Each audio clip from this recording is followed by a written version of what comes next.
미국 중앙은행인 연방준비제도가 18일 기준금리를 한 번에 0.5%포인트 인하하는 빅컷을 단행했습니다. 글로벌 금융시장과 세계 최대 경제인 미국 시장을 쥐락펴락하는 연준이 빅컷으로 금리 인하 시대의 문을 본격적으로 연 것입니다.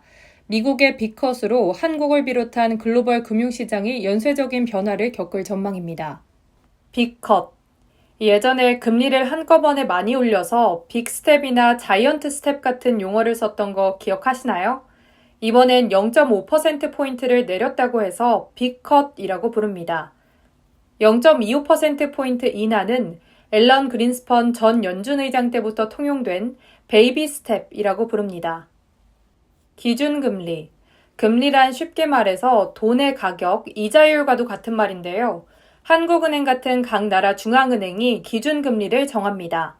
기준금리 인하는 가뭄이 심할 때 댐에 저장된 물을 논에 방류하는 것으로 비유되곤 하는데요.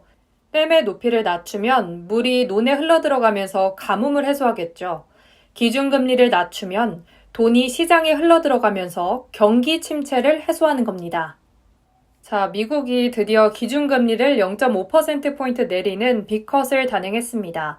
미국이 4년 반 만에 긴축 정책을 드디어 끝낸 건데요. 돈줄 조이기를 끝내고 미국이 피벗했다라고 표현할 수 있겠습니다. 피벗이란 농구에서 한 발을 붙인 채 남은 한 발을 이리저리 돌려 방향을 바꾸는 것이라고 하는데요. 간단하게 말해서 금리에 대한 방향을 전환했다, 통화 정책을 전환했다라고 풀이할 수 있겠습니다.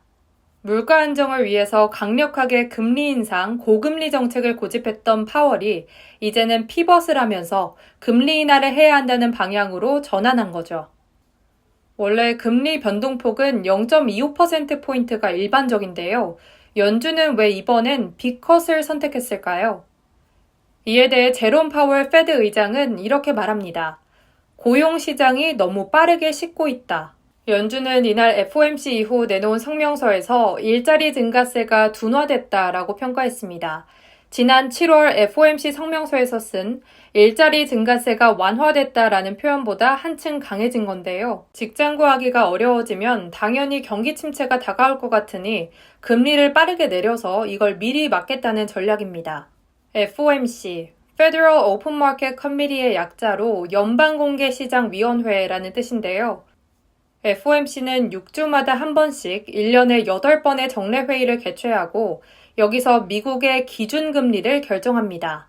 회의는 비공개 진행이 원칙인데 만약 회의 결과 금리를 올리거나 내리기로 했다면 그 결과는 회의 이후 바로 공개해야 한다고 합니다.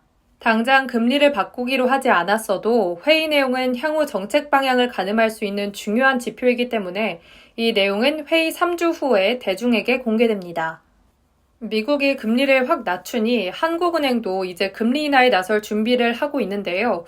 여기 문제가 하나 있습니다. 바로 부동산인데요. 서울 아파트 매매 가격은 23주 연속, 전세 가격은 67주 연속 오르고 있습니다.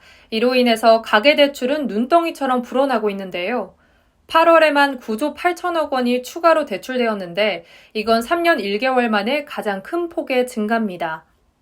이에 한국은행은 여전히 가계대출이 서울 집값 상승을 부추기는 이런 상황에서 금리 인하가 부동산과 가계부채 불쏘시개 역할을 할 가능성도 고려해야 한다는 입장입니다.